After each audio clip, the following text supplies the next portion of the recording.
Así que shalom, buenas noches a todos. Quiero darle las gracias nuevamente a todos los que se han ido conectando.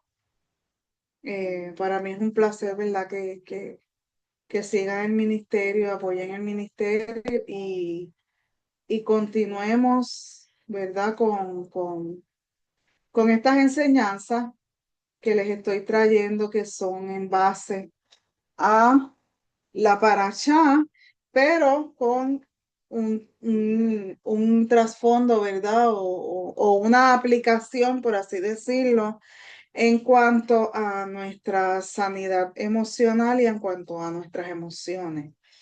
Así que en esta parashá de esta noche es la parashá que corresponde a este sábado 20, que ya es el sábado 20, sábado antes de Rosh Hashanah y Yom Teruah. Este, y estamos leyendo esta porción que es la Parashá Nitzavim, que se encuentra en Deuteronomio 29:9 al 30:20. Y yo le puse por título La recompensa del arrepentimiento. Vamos a ver un poco el contexto de la parashá. ¿Verdad? Que las palabras, las primeras palabras, creo que no lo puse aquí, este, tiene que ver con el pueblo delante, ¿verdad? De pie delante del Eterno. Y vemos aquí que esta parashá es la penúltima porción semanal de la Torá y se lee tradicionalmente en el Shabbat antes de Rosh Hashanah, que es el Año Nuevo Judío. Y esto le da un contexto y una resonancia particulares, ya que sus temas se centran en la renovación, el arrepentimiento y el compromiso con el pacto de Dios.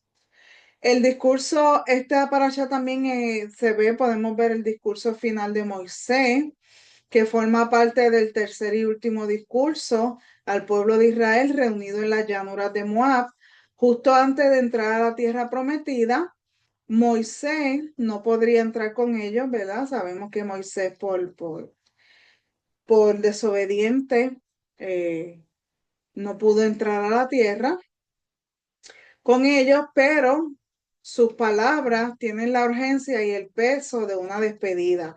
Es como un padre dándole, ¿verdad?, su última guía y su última instrucción a sus hijos, porque ya a sus hijos les tocaba caminar, entonces ahora solos en ese proceso. Y un padre despidiéndose. Vemos también la renovación del pacto, ¿verdad? Podemos ver que esta parasha comienza con una ceremonia de la renovación del pacto entre Dios y el pueblo de Israel. Y esta vez el pacto explícitamente inclusivo. No solo incluye a los líderes, sino también a las mujeres, a los niños, a los levitas e incluso a los extranjeros perdón, que residen con ellos. El mensaje es que toda la comunidad en su totalidad esté unida en este compromiso. También incluye a las generaciones futuras que aún no han nacido, ¿verdad? Ahí estábamos usted y yo incluidos también en esa renovación del pacto. Así que somos privilegiados que aún antes de haber nacido, ya Hashem nos tenía en mente, nos tenía en cuenta y nos incluyó en esa renovación del pacto. Así que imagínese usted, si Hashem ya desde antemano tenía esta inclusión de nosotros, ¿verdad? En este pacto tan hermoso, ¿cuánto más no haría Hashem por nosotros? Así que también vemos aquí la elección de la vida. Uno de los versículos más famosos de Nitzavim es: he puesto ante ti la vida y la muerte, la bendición y la maldición. Elige pues la vida para que vivas tú y tu descendencia. Lo vemos en Deuteronomio 19. Y este es el núcleo de la parashá. La Torá no es un mandato lejano o imposible de seguir, sino una elección clara y cercana que el pueblo debe hacer. Vemos también la unidad del pueblo. En esta parasha enfatiza la idea de la responsabilidad mutua y la unidad del pueblo a través de la metáfora de la comunidad que está de pie junta, que es el significado de Nitzavim. Se subraya que cada individuo tiene un papel vital y que las transgresiones ocultas de una persona pueden afectar a toda una comunidad. También vemos la promesa del retorno, ¿verdad? A la Teshuvá, a pesar de las advertencias sobre las consecuencias de desviar el camino. La parasha ofrece una poderosa promesa de esperanza y redención. Moisés asegura al pueblo que incluso si se dispersan por el mundo debido a sus transgresiones, si se arrepienten y vuelven a Dios, Él los reunirá y los traerá de regreso a la tierra. ¿Verdad? Este es un mensaje de esperanza de la capacidad del ser humano para el cambio y la reparación. Hashem siempre, ¿verdad? Haciendo provisión para nuestro bienestar. Así que vemos aquí también una advertencia que nos dan en esta parashá, porque vemos a Moisés advirtiéndole al pueblo sobre una raíz que produce veneno y ajenjo, ¿verdad? Esa palabra ajenjo vamos a estar estudiándola. Esto lo vemos en el versículo 29-18. Vamos a leerlo para que vayamos entrando en lo que es el mensaje que les quiero traer.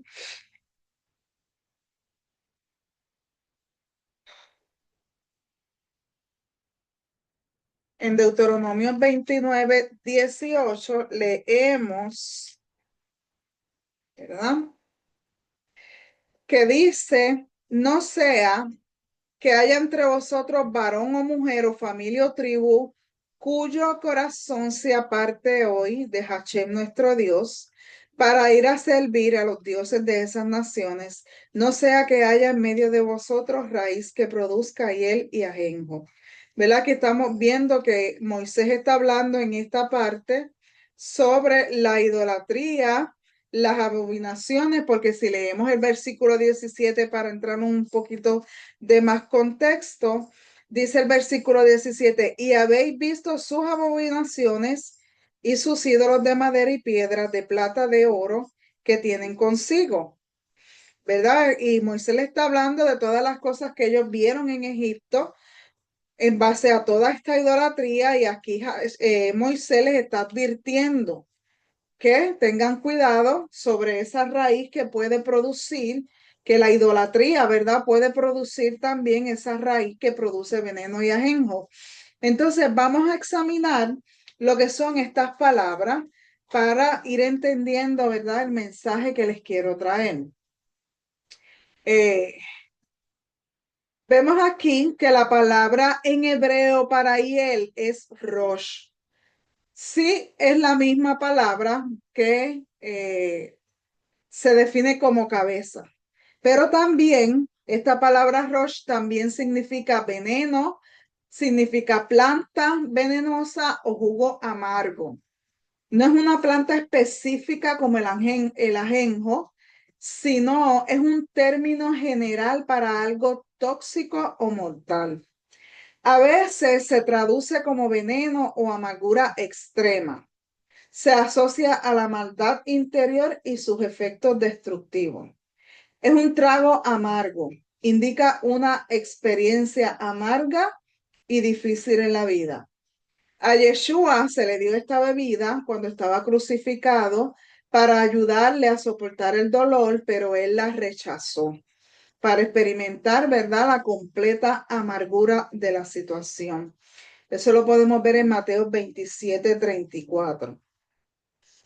Vemos que esta sustancia se mezcla, ¿verdad?, con mirra, resina, azafrán, laudano, ira, una droga amarga para adormecer los sentidos. Aquí ira no va, aquí lo que era una droga amarga para adormecer los sentidos, ¿verdad? Una persona con sentidos adormecidos no se percata que tiene una amargura del alma. Así que muchas veces, si nosotros estamos en amargura, que de hecho el apóstol Pablo, creo que es, si no me equivoco, o uno de los, no fue el apóstol Pablo, fue uno de los evangelistas, que lo vemos más adelante, en el libro de los Hechos, le mencionó a alguien, ¿verdad? O le dijo a alguien que estaba en cárcel de amargura. Este, pues vemos, ¿verdad? Que si una persona se encuentra en amargura, esto puede adormecer los síntomas, ¿verdad? Puede adormecer sus sentidos y la persona muchas veces no se percata de que tiene una amargura del alma. La hiel, y muchas veces, ¿verdad? Las personas que no se percatan dicen, ay, es que así soy yo, ay, es que así nací, pero lamentablemente es que tiene sus sentidos adormecidos a causa de la amargura y no se da cuenta que no, que la persona no es así, simplemente que tiene una condición del alma en la que tiene que trabajar para poder salir de ella. Así que la hiel, ¿verdad? Es un veneno que puede adormecernos y no darnos cuenta de que en prisión de amargura nos encontramos, como se relata en 8:23. Si tú te fijas en este hecho, cuando uno lo lee, fue uno de los apóstoles que le dijo a la persona, veo que en prisión de amargura te encuentras. La misma persona no estaba consciente de que estaba en esa prisión de amargura. ¿Por qué? Porque tenía, ¿verdad? Estos sentidos adormecidos. Entonces tiene que venir un apóstol, ¿verdad? Con discernimiento, con capacidad para decirle, veo que en prisión de amargura te encuentras. O sea, alguien externo se dio cuenta de esto. Por eso muchas veces nosotros podemos ver a las personas y podemos identificar, ¿verdad? Que se encuentran en un estado de amargura, pero la misma persona no se da cuenta que es una persona amargada. Como le dije, piensan que es parte de su carácter, piensan que es parte de ellos, y pues como están adormecidos, tienen sus sentidos adormecidos, no trabajan con esta condición. Así que esta palabra también describe de qué forma metafórica el efecto de los juicios de Dios sobre el pueblo infiel, ¿verdad? Vemos en una forma metafórica, ¿verdad? Los juicios de Dios sobre el pueblo infiel, como lo relata Jeremías 8:14. También vemos que denota una maldad extrema generada por malos frutos. En este contexto, la hiel señala lo venenoso, lo mortal y refuerza la idea de cómo el pecado y la idolatría producen destrucción tanto espiritual como emocional. Algo bien interesante también que vamos a aprender sobre el ajenjo. El ajenjo podemos ver que es una planta y viene del hebreo la aná, que significa maldecir. Es una planta muy amarga, conocida en el cercano Oriente. Aparece en varios textos bíblicos, como en Deuteronomio 29:19, en Proverbios 5:4, en Jeremías 9:15 y también la podemos ver en Amós 7:5. Representa amargura, desolación, idolatría y consecuencias del pecado. Es una planta medicinal de sabor amargo, que su nombre científico es Artemisia absinthium. Cuando yo leí ese nombre científico, ¿verdad? Que lo vemos aquí, vino a mi mente la diosa, una de las diosas paganas de uno de estos imperios, y me puse a buscar si había relación entre esta planta y el nombre de la diosa. Y dice que sí, que está relacionado con la diosa Artemisa, porque en la antigüedad se vinculaba la planta a la salud femenina y a la protección de la vida. O sea que en la antigüedad muchas veces utilizaban esta planta, ¿verdad? Como símbolo de la feminidad y la protección a la vida. Para que tú veas que es como tú te pones a analizar, o sea, un ídolo, ¿verdad? Una planta la asocian, un ídolo la asocian con esta planta y vemos que el fin, ¿verdad?, de la planta es amargura. Vemos, ¿verdad?, como en los principios, como leímos en el versículo anterior, que la idolatría trae amargura, ¿verdad?, del alma. Y es interesante ver cómo el nombre de la diosa, cómo en este contexto, ¿verdad?, lo asocian a la feminidad y a la protección de la vida, pero vemos cómo la idolatría, ¿verdad?, nos lleva a la amargura. Vemos también, ¿verdad?, que la relación con esta diosa, que es una diosa griega, es la diosa protectora de la naturaleza, de los partos y de las mujeres.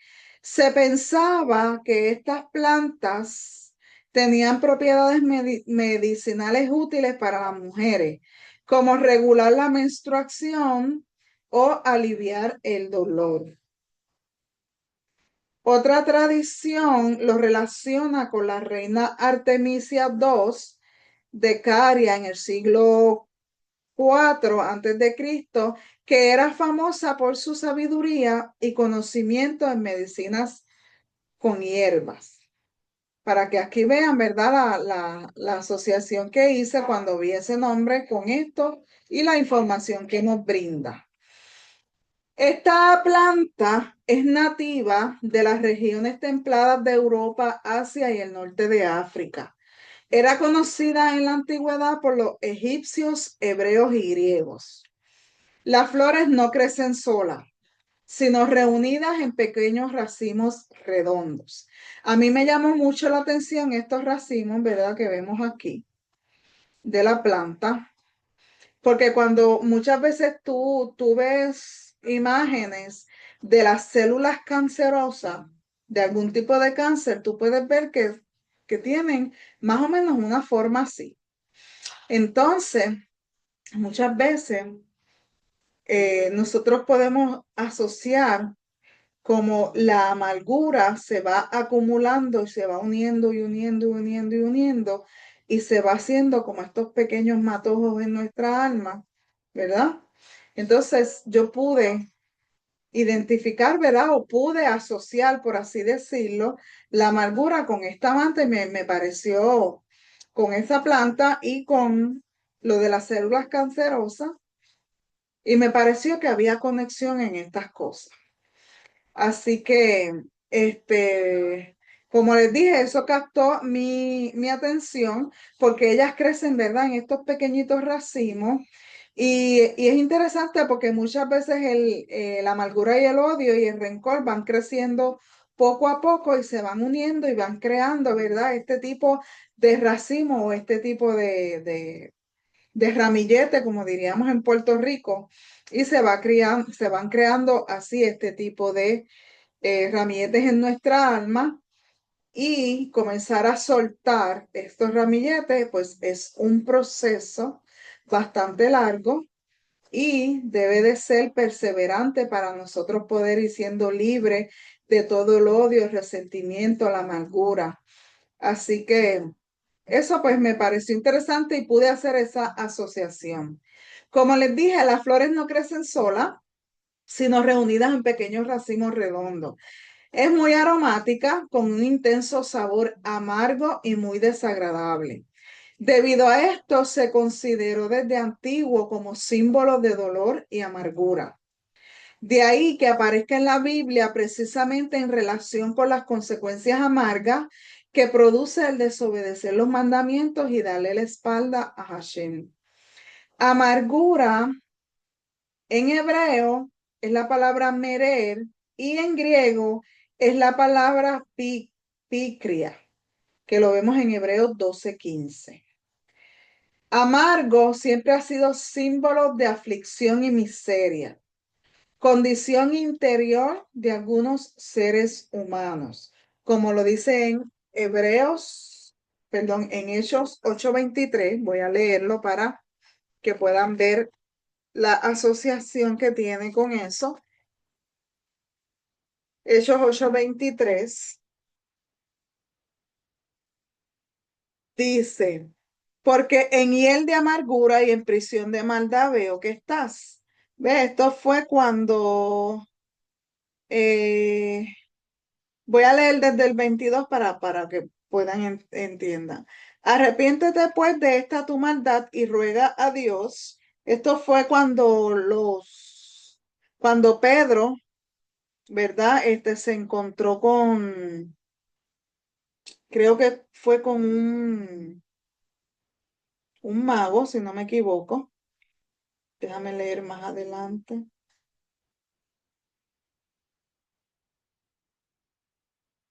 Un tal Simón que cuando veía que los apóstoles, ¿verdad?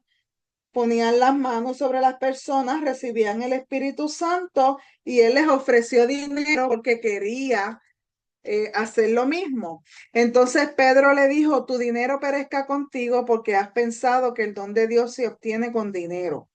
Si no tienes tu parte ni suerte en este asunto, porque tu corazón no es recto delante de Dios.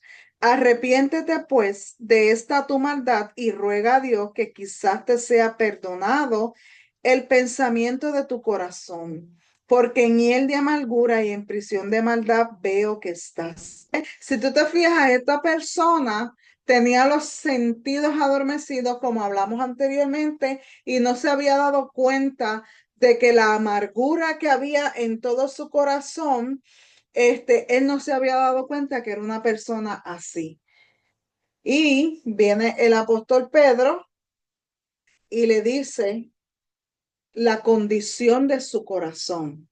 Así que vemos, ¿verdad?, cómo en la Biblia eh, esta condición interior del ser humano puede venir, ¿verdad?, de la amargura,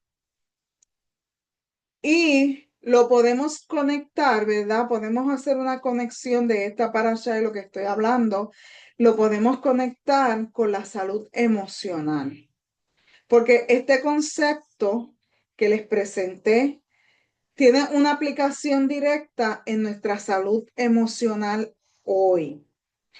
Podemos ver que esta conexión, ¿verdad? Y esta condición que nos lleva a la amargura y al resentimiento puede crear en nosotros un corazón endurecido. Y el corazón endurecido es la fuente de un veneno. Vemos que la fuente del veneno, la condición del corazón, nos lleva a pecar. Cuando endurecemos en orgullo y nos negamos a arrepentirnos, comienza a cultivar una raíz interna de amargura, y esto es lo que Moisés llama veneno y ajenjo.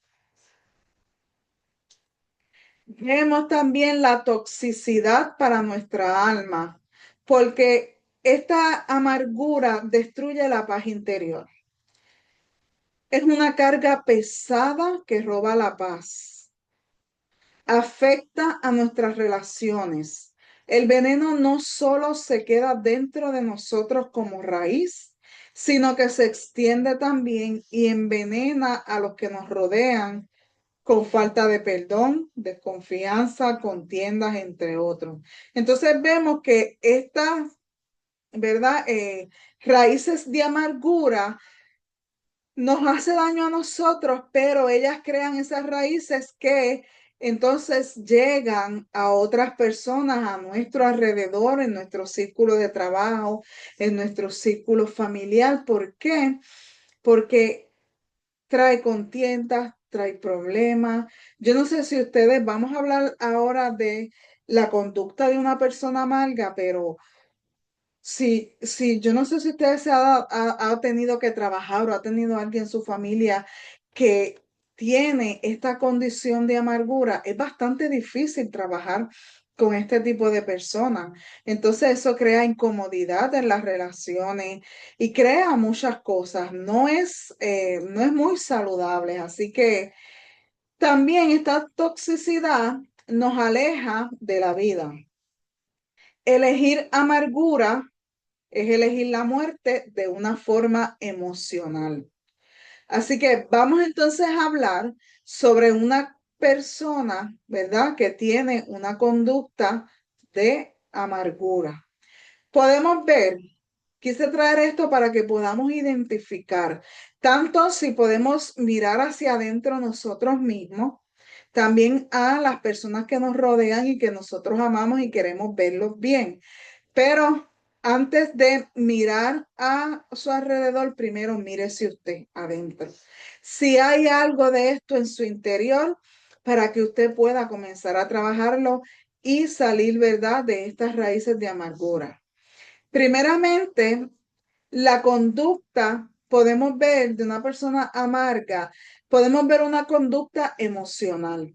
En cuanto a en lo emocional de la persona, podemos ver que es una persona que está en un resentimiento constante, guarda rencores y revive ofensas.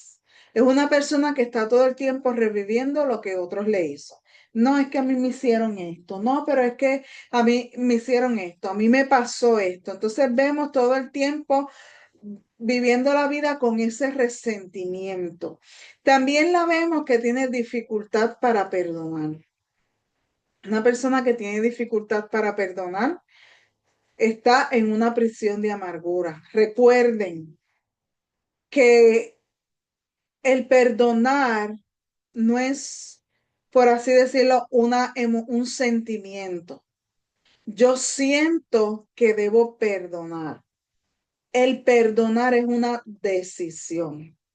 Cuando tú tomas la decisión y decir, voy a perdonar, porque el perdón a quien más bien hace es a mí. Porque a lo mejor a la otra persona tú decides perdonar y la otra persona no le importó si la perdonaste o no. Pero a ti te hizo bien porque pudiste soltar esa carga pesada que es la falta del perdón, que nos lleva a la amargura, al resentimiento y nos lleva a aprisionar nuestra alma y nuestras emociones en esa cárcel de la amargura. Así que si es una persona que tú puedes ver que se le hace difícil perdonar, es una persona que tiene que trabajar con su emoción. También podemos ver que tienen una sensación de injusticia. Vive comparándose con todo el mundo y sintiéndose la víctima de todo. También podemos ver que es una persona completamente pesimista. Todo el tiempo está viendo lo malo y no ve nada positivo en su vida ni en sus relaciones.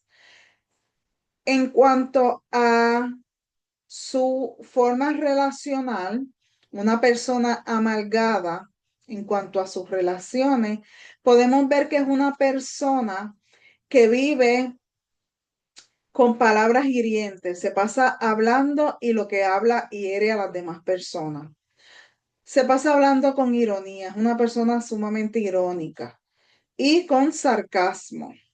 También vemos que tiene un distanciamiento porque evita la cercanía emocional con otros. También podemos ver que tiene conflictos repetitivos, se enoja fácil. Entonces, cada conflicto que tiene en su vida, tú ves que es un patrón que se repite y se repite. ¿Por qué? Porque están en un círculo vicioso de los cuales no quieren trabajar para salir o tienen sus sentidos completos y no entienden lo que le está pasando en su interior. Y también esta persona puede proyectar su dolor, culpar a otro, ¿verdad?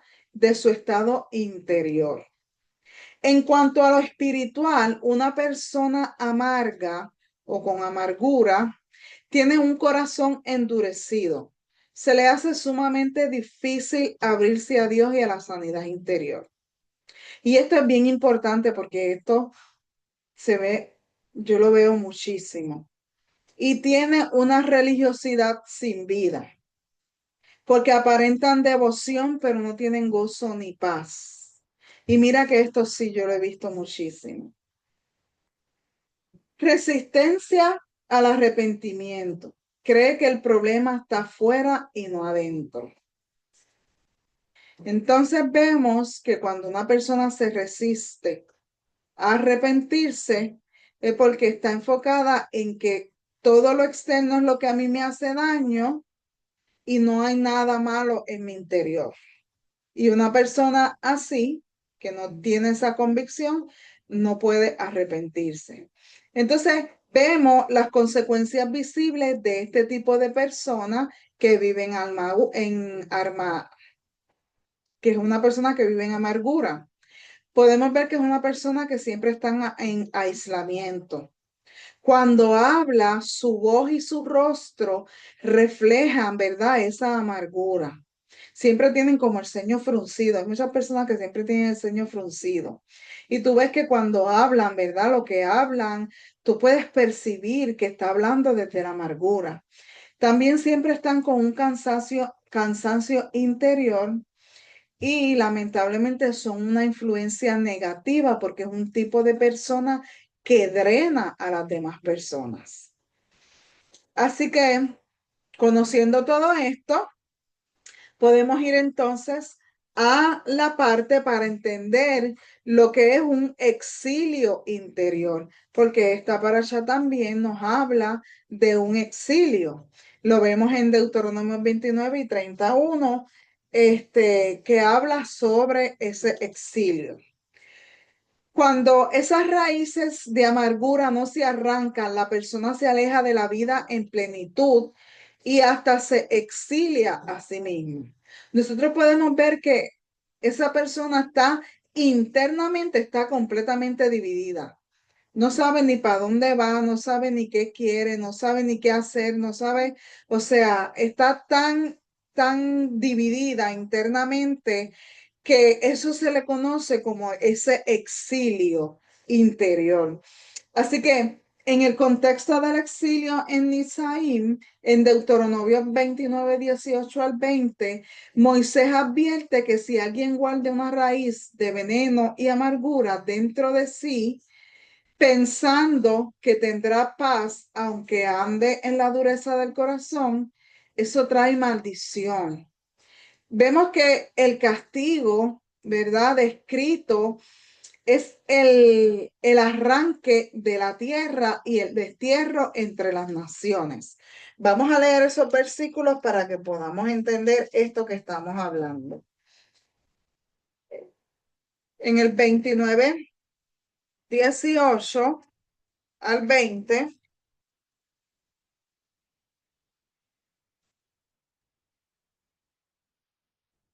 Moisés está diciendo, no sea que haya entre vosotros varón y mujer o familia o tribu cuyo corazón se aparte de Hashem nuestro Dios para ir a servir a los dioses de esas naciones, no sea que haya entre medio de vosotros raíz que produzca hiel y ajenjo. Suceda que al oír las palabras de esta maldición, el que bendiga en su corazón diciendo, tendré paz, aunque ande en la dureza de mi corazón, a fin de que con la embriaguez quite la sed. No querrá Hashem perdonarlo, sino que entonces humillará la ira de Hashem y su celo sobre el tal hombre, y se asentará sobre él toda maldición escrita en este libro, y Hashem borrará su nombre de debajo del cielo. Y lo apartará Hashem de todas las tribus de Israel para mal, conforme a todas las maldiciones del pacto escrito en este libro de la ley. En el 29, 27 al 28 de este mismo capítulo, también dice, por tanto, se encendió la ira de Hashem contra esta tierra para traer sobre ella todas las maldiciones escritas en este libro. Y Hashem los desarraigó de su tierra con ira, con furor y con grande indignación, y los arrojó a otra tierra, como hoy se ve. Las cosas secretas pertenecen a Hashem nuestro Dios, mas las reveladas son para nosotros y para nuestros hijos para siempre, para que cumplamos todas las palabras de esta ley. Vemos, ¿verdad?, cómo aquí se está hablando de este exilio y, ¿verdad? Pero más allá de lo nacional, esto refleja lo personal. Aquí podemos ver cómo nosotros podemos aplicar esto a nuestra vida personal, porque un alma que se desconecta de la vida, que es Hashem, que es nuestro amado Mesías Yeshua, entramos en un estado de exilio interno y vemos cómo nos dividimos internamente y no hallamos paz y estamos fragmentados completamente por dentro. Así que el exilio interior, cuando la persona se aleja de la Torah y de la voz de Hashem en su corazón, entra en un proceso número uno de desconexión. Ya no se siente en casa consigo mismo ni con Dios. Vive como extranjero en su propia vida. Vemos esa fragmentación que no logra unir sus pensamientos, sus emociones y su voluntad. Vemos cómo todo su ser holístico está completamente fragmentado y no hay unión en eso, no hay alineación de todas estas cosas, ¿verdad? Y el alma se siente repartida entre ansiedades, resentimientos y falsas seguridades. También podemos ver la soledad interior. Aunque sea una persona que posiblemente esté rodeada de gente, en su interior tiene una sensación de estar lejos y de no pertenecer, ¿verdad? Como Israel en las naciones, porque Israel en las naciones, nosotros estamos esparcidos y sabemos que donde estamos no sentimos que es nuestra pertenencia, porque nuestra pertenencia está en la tierra que Hashem nos dio y nos entregó y que pronto seremos reunidos y regresados a nuestra tierra. También podemos ver cómo el oscurecimiento espiritual. La persona pierde claridad completamente, entra en confusión, no puede distinguir lo que hace bien de lo que le destruye. O sea, está en un estado completamente, o sea, la palabra correcta es fragmentada, tiene todo fragmentado, no hay conexión, no hay claridad, viven ansiedades, viven depresiones, viven resentimientos, viven angustia, viven miedo y vemos todas estas clases de emociones a flor de piel, por así decirlo, en todas estas personas. Y vemos que este exilio del corazón es paralelo al exilio, ¿verdad?, de Israel de la tierra. Podemos traer una aplicación emocional y espiritual sobre este tema, porque podemos ver que el exilio interior se puede experimentar hoy como ansiedad, vacío, falta de propósito, tristeza crónica o sentirse atrapado en hábitos destructivos. La techuvá es un proceso de sanidad emocional. Trae de vuelta al corazón disperso hacia la raíz, hacia el Dios que lo sostiene. Así que es importante, ¿verdad?, que en este proceso nosotros podamos reconocer que necesitamos arrepentirnos, porque para nosotros poder comenzar a trabajar en nuestro interior, el primer paso es reconocernos y arrepentirnos. Tenemos que hacer techubá en este proceso de sanidad interior, porque la techubá, ¿verdad?, nos va a traer ese corazón disperso hacia la raíz que es Dios, que es el que nos puede sostener. Entonces, así como Israel no fue olvidado en el exilio, una persona en su exilio interior tampoco es olvidada. El Eterno la espera con brazos abiertos para restaurarla. La palabra está llena de promesas, llenas de palabra de que siempre Hashem nos da la oportunidad para rectificar. Siempre Hashem está con los brazos extendidos, esperamos que regresemos a Él. Siempre Hashem nos está dando oportunidad tras oportunidad. Por eso la palabra dice que sus misericordias son nuevas cada mañana. Así que vemos, ¿verdad? Que para nosotros comenzar a sanar nuestro interior, el arrepentimiento es esa medicina que nosotros necesitamos.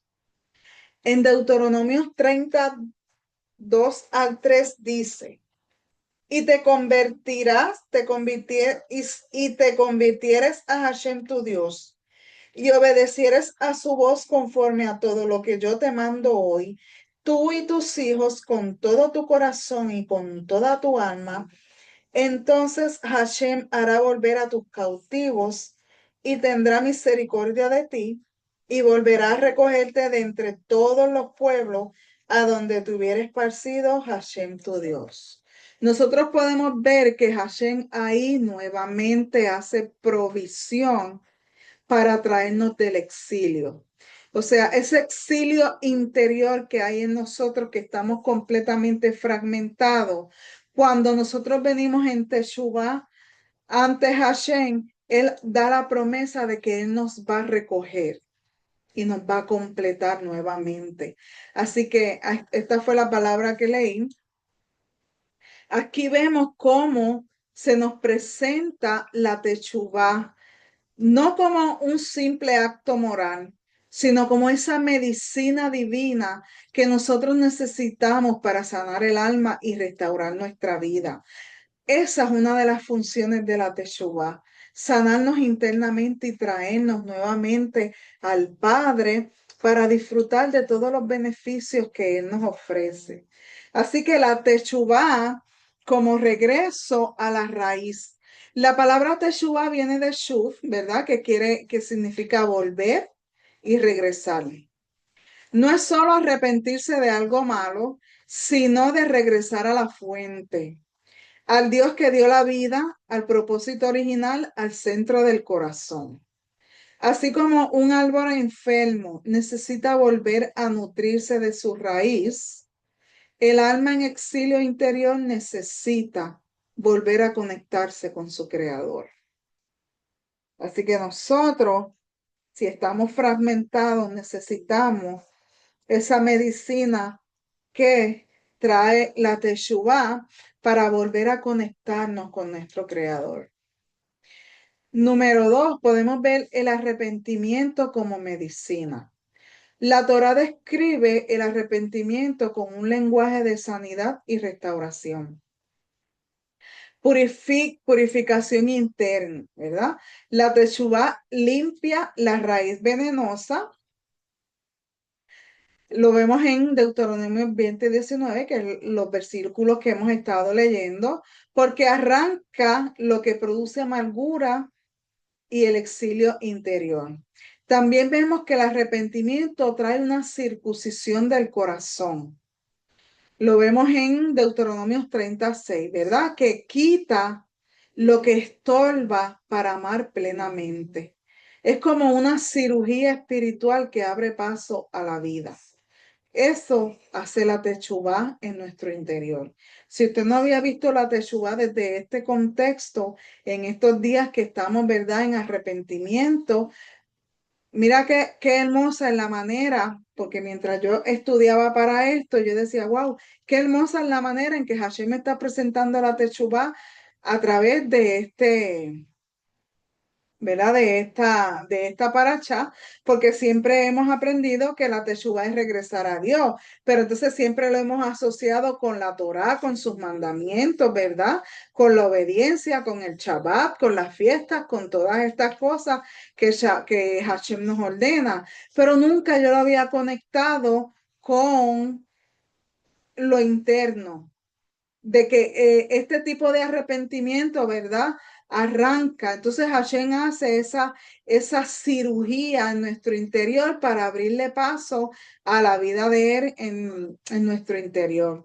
También vemos cómo el arrepentimiento trae restauración emocional, porque el que estaba fragmentado recupera su unidad interior, ¿verdad? Puedes recuperar la mente, el corazón y la voluntad vuelven a alinearse. Entonces ahora es un ser completamente alineado y conectado a esa, ¿verdad? Conectados a esa vida que nos da Hashem. En estos días yo estaba escuchando un rabino que a mí me gusta escuchar mucho, yo se lo he mencionado otras veces, y él estaba hablando de que todas las soluciones que nosotros podemos buscar, ¿verdad? Y aplicar a nuestra vida para trabajar nuestra salud mental, si no se conectan de la fuente que trae vida, de nada sirven. No van a solucionar nuestra vida. ¿Por qué? Porque todas las soluciones, siempre buscamos soluciones para resolver las cosas, pero las soluciones tienen que venir conectadas de aquel que nos da la vida. Y obviamente es Hashem. Y yo decía, wow, es verdad, porque muchas veces, eh, por ejemplo, muchas veces uno busca ayuda psicológica, pero cuando uno está solamente con la psicóloga y yo no conecto eso a la fuente que me da vida, esa solución no va a hacer nada en mi vida, porque la fuente que tiene el poder de solucionar verdaderamente mi situación, no estoy conectada a ella, solamente estoy, ¿cómo te digo? Un pasito, por así decirlo, porque no estoy diciendo que las soluciones que tengamos externamente que busquemos son malas. No estoy diciendo eso, porque muchas veces hay que buscarlas. Pero sí es importante que tengamos la capacidad de conectarla con nuestra fuente principal, que es nuestro amado Dios, ¿verdad? Conectar todas esas situaciones a Él, no la situación en sí sola.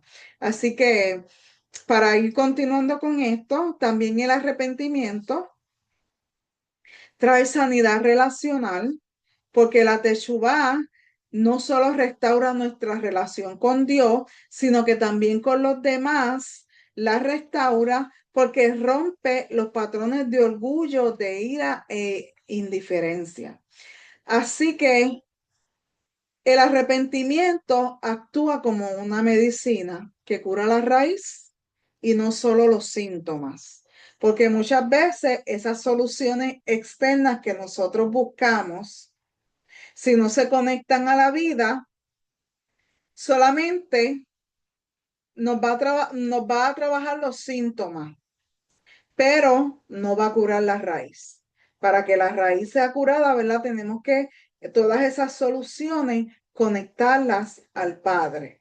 Si no, son meros síntomas de una enfermedad. Así que el proceso terapéutico también de la Teshuvá. La Teshuvá la podemos ver como un proceso terapéutico porque lo podemos ver en 4 pasos que tienen un paralelo, psicológico y espiritual. Número 1, la tefilá, que debemos de reconocer y hablar con Dios, que es reconocer la herida o el pecado delante de Dios y expresarlo delante de Él. Eso es lo primero que tenemos que hacer. En psicología, esto sería nombrar el dolor o el patrón destructivo, ¿verdad? Si lo traemos en psicología, esto sería eso. El número 2 es el vidui. El vidui es un término hebreo que se traduce como confesión, y esto es una práctica judía porque es un proceso de reconocimiento y confesión de los pecados cometidos, no ante un sacerdote o intermediario, sino directamente ante Dios. Así que otra de las cosas para nuestro proceso terapéutico es confesar y aceptar la responsabilidad que yo tengo. Es asumir que fue mi decisión y no justificarme. En psicología lo podemos ver como una sanidad que empieza cuando dejo de culpar a otros. Cuando dejo de culpar a otros, comienzo a sanarme a mí mismo. El número 3 es la cábala, que es la decisión de cambio. La cábala, yo sé que mucha gente escucha esto, pero la cábala no en todos sus sentidos es malo. La cábala, cuando tú estudias la definición de cábala, es eso, es algo profundo, es algo que va a lo más profundo de la situación. Así que la cábala es un nivel más profundo y simbólico. Y cuando vamos a lo profundo, podemos entonces ver y podemos volvernos con todo el corazón y cambiar de dirección. En cuanto a psicología, esto sería como cortar los ciclos repetitivos de nuestra vida. ¿Por qué? Porque ya hemos profundizado en el problema y entonces al profundizar decidimos cambiar y nos volvemos a Hashem con todo corazón. Así que la número 4 es el otro proceso, que es el tikkun. El tikkun es una restauración o reparación. También vemos, ¿verdad?, que ese término significa corrección o arreglo. Es un concepto multifacético que abarca desde la reparación del universo hasta el perfeccionamiento del individuo, la capacidad de transformar tanto el mundo exterior como el interior. Así que el proceso terapéutico también debe incluir en nosotros este tikkun interior, que es la restauración y la reparación interna, ¿verdad? Buscar reparar los rotos que hay en mí, reparar los rotos que hay en uno mismo y reparar los rotos que hay con otros y lo que se rompió con Dios también. En psicología, aquí ocurre la verdadera sanidad. Cuando nosotros hacemos esta restauración y esta reparación, pues entonces hemos completado, ¿verdad? Esta sanidad en nuestra vida. También vemos que la Teshuvá es una promesa, trae una promesa de Dios también. Cuando Israel o una persona se vuelve de todo corazón, el Señor nos restaura, que es Shaf, que es el mismo verbo de Teshuvah. Él nos responde al regreso del hombre con su propio regreso hacia Él. Vemos que cuando esto se completa, estamos regresando a Él mismo. Y Dios tiene compasión. La medicina no es dura, sino llena de ternura. Esta medicina de la Teshuvah que nos da Hashem no es dura en sí. Muchas veces el proceso, ¿verdad?, que tenemos que vivir para ir en Teshuvah puede ser duro el proceso, pero es un proceso que muchas veces nosotros, desde nuestra perspectiva, lo vemos duro. Pero si entendemos con el propósito por el cual Hashem nos está trayendo por este camino de arrepentimiento, si lo vemos desde esa perspectiva, vemos que es un camino lleno de ternura y lleno del amor de Dios. Porque Hashem no nos quiere dejar como estamos. Hashem quiere que seamos seres completos e íntegros en Él. Y vemos que Dios recolecta lo disperso. Recogió a Israel, ¿verdad? Y nos va a recoger de entre las naciones y como al alma dispersa en pedazos, también la va a recoger y la va a unir y la va a restaurar. Así que la aplicación práctica que podemos sacar, ¿verdad?, de esta parasha para nuestra sanidad emocional es que cuando alguien vive en ansiedad, resentimiento o vacío, el alma está en exilio interior. La Teshuvá es la medicina que empieza a volver el corazón a esa restauración y a volver el corazón a Dios. Cada paso de arrepentimiento arranca el veneno, quita máscaras y devuelve la vida plena. El arrepentimiento no es condena, sino la terapia de Dios para restaurar la salud espiritual y emocional. Y la recompensa que obtenemos es la restauración integral. Y esto nos lo dice Deuteronomio 37 al 10, que dice, y Hashem tu Dios pondrá todas estas maldiciones sobre tus enemigos y sobre tus aborrecedores que te hayan perseguido. Y tú volverás a escuchar la voz de Hashem y pondrás por obra todos sus mandamientos que yo te ordeno hoy. Y Hashem tu Dios te hará abundar en toda obra de tu mano, en el fruto de tu vientre, en el fruto de tus animales, en el fruto de tu tierra, para bien tuyo, porque Hashem volverá a deleitarse en ti para bien, tal como se deleitó en tus padres. Porque habrás obedecido a la voz de Hashem tu Dios para guardar sus mandamientos y sus estatutos escritos en el rollo de esta ley, porque te habrás vuelto a Hashem tu Dios con todo tu corazón y con toda tu alma. Esa es la recompensa, ¿verdad? La recompensa de la restauración integral de nuestro ser. La recompensa del arrepentimiento es restauración total, tanto espiritual, para volver a la comunión con Dios, emocional, para experimentar ese gozo y esa paz y esa libertad. También es relacional para poder amar de verdad sin el veneno del pasado. Y para concluir este estudio, vemos en Deuteronomio 28:19, como ya lo habíamos leído, que muestra el peligro, ¿verdad?, de dejar crecer las raíces de amargura que intoxican nuestra vida y salud emocional. Pero en Deuteronomio 30 del 1 al 10 podemos ver que revela que si nosotros hacemos teshuvá, Dios mismo sana el corazón, restaura lo dañado y nos devuelve la plenitud de vida. El arrepentimiento se convierte en el mayor acto de sanidad emocional y espiritual porque nos libra de vivir atados a la amargura y nos abre a la verdadera libertad. Así que hasta aquí este estudio. Ahora vamos a